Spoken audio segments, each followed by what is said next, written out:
Assalamualaikum warahmatullahi wabarakatuh. Terima kasih teman-teman yang sudah mengklik video ini. Selamat datang di Molly Story. Kali ini saya akan menceritakan sebuah kisah dari Kansas, The Bloody Benders.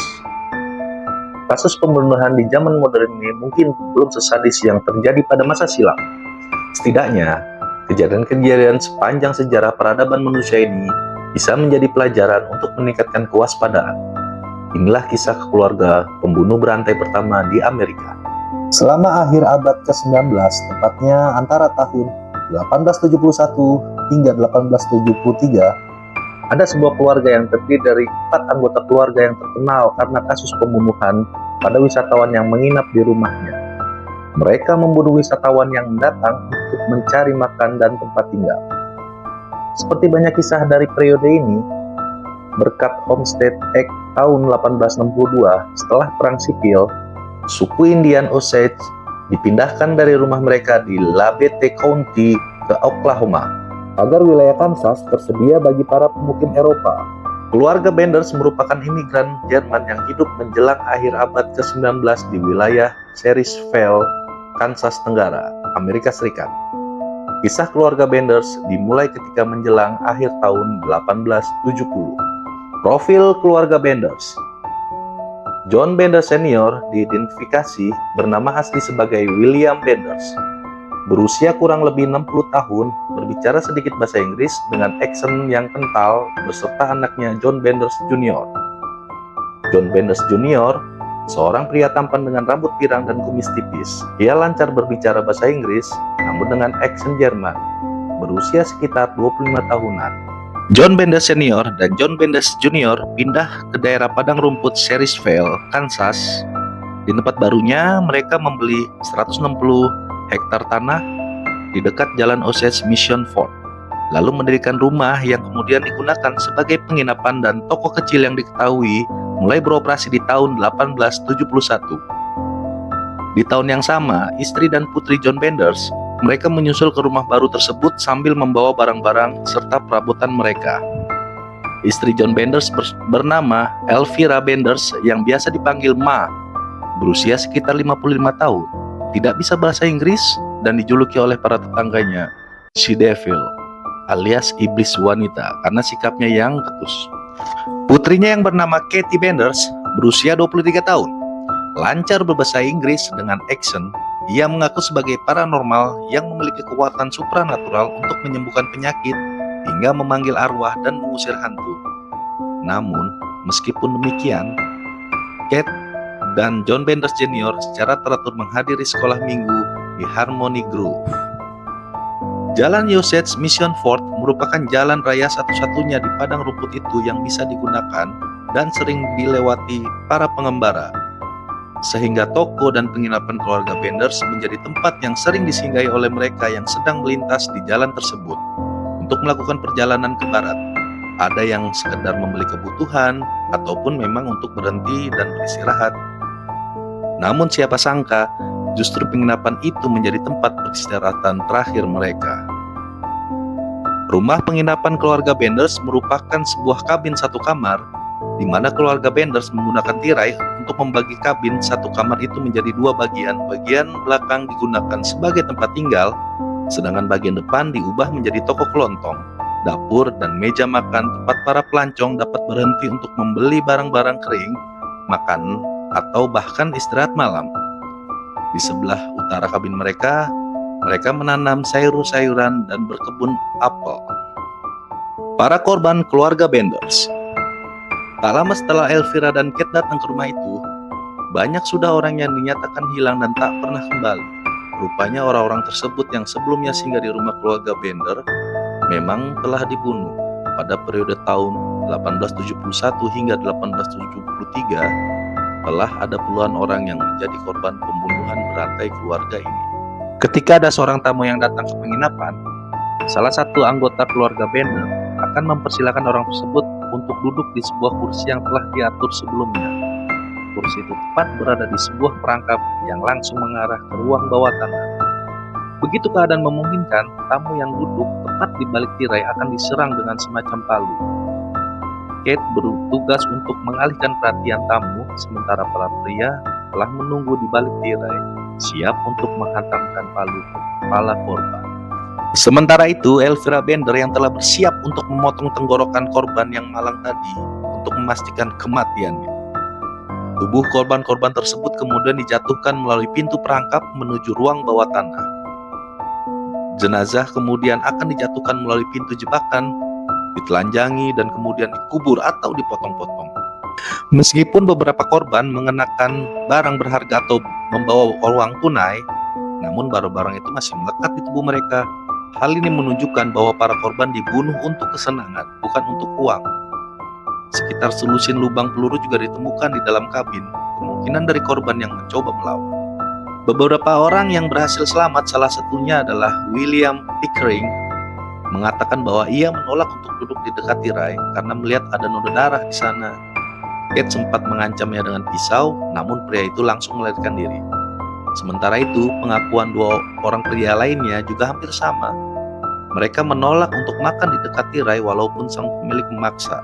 Mereka kemudian memilih duduk di counter toko depan. Mayat seorang pria bernama Jones ditemukan pada Mei 1871. Tengkoraknya dipotong dan dihancurkan. Setelah itu diletakkan di Drum Creek. Pada Februari 1872, mayat dua orang pria dengan kondisi yang sama dengan Jones ditemukan. Rangkaian peristiwa ini akhirnya terungkap ketika Josh Newton Longshore dilaporkan hilang bersama dengan putrinya yang berusia 18 bulan. Setelah kematian istrinya Longshore dan putrinya yang berusia 18 bulan yang bernama Mary Ann telah meninggalkan Independence, Kansas menuju Iowa, namun dia tak pernah kembali. Segera, Dr. William Henry York, mantan tetangga Longshore yang kemudian telah menjual kuda dan gerobak kepada Longshore untuk perjalanan itu, diberitahu bahwa gerobak dan kuda tersebut telah ditemukan ditinggalkan di dekat Fort Scott, Kansas. William York pun berinisiatif untuk pergi mencari mereka pada musim semi tahun 1873. Dia menanyai para pemilik rumah di sepanjang jalan saat dia berjalan ke Fort Scott, di mana dia mengidentifikasi gerobak dan kuda sebagai yang dia jual. Dia menemukan pakaian di dalamnya yang kemungkinan dimiliki ayah dan anak tersebut. Namun dalam perjalanan kembali ke Independence, Dr. York membuat keputusan fatal. Dia berhenti di penginapan Bender. Dr. York pun tak pernah kembali. Dia ikut menghilang. Namun apa yang Benders tidak sadari kali ini adalah bahwa korban terbaru mereka berasal dari keluarga terkemuka. Dua keluarga laki-laki Dr. York adalah Kolonel Ed York dan Alexander M. York, anggota Senat Negara bagian Kansas. Kolonel Ed York datang ke penginapan Bender. Kolonel Ed York datang bersama dengan sebuah kompi berisi 50 orang, menanyai setiap orang di sepanjang jalan hingga akhirnya tiba di penginapan Bender. Namun John Bender senior yang ditanyai mengatakan bahwa William York memiliki masalah dengan beberapa orang Indian yang mungkin saja menangkapnya. Pada tanggal 3 April, ketika York kembali ke penginapan untuk menghadapi Benders, Kolonel York ke sana karena laporan adanya seorang wanita yang melarikan diri dari penginapan setelah diancam dengan pisau oleh Elvira Bender.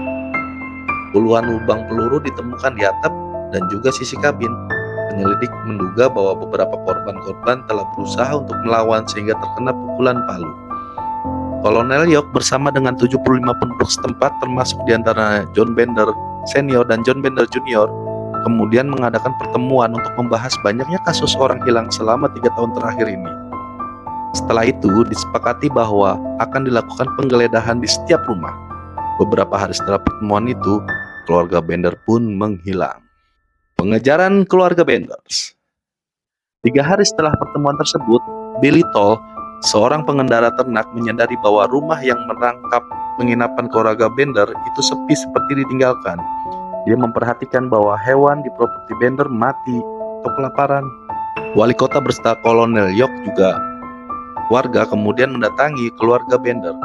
Benar saja, rumah itu sudah kosong ditinggalkan penghuninya. Anggota keluarga itu diduga telah melarikan diri dengan membawa pakaian, barang-barang pribadi, serta persediaan bahan makanan. Dia menemukan penginapan itu kosong. Pihak Yok kemudian menggeledah rumah untuk mencari tanda-tanda apa yang terjadi.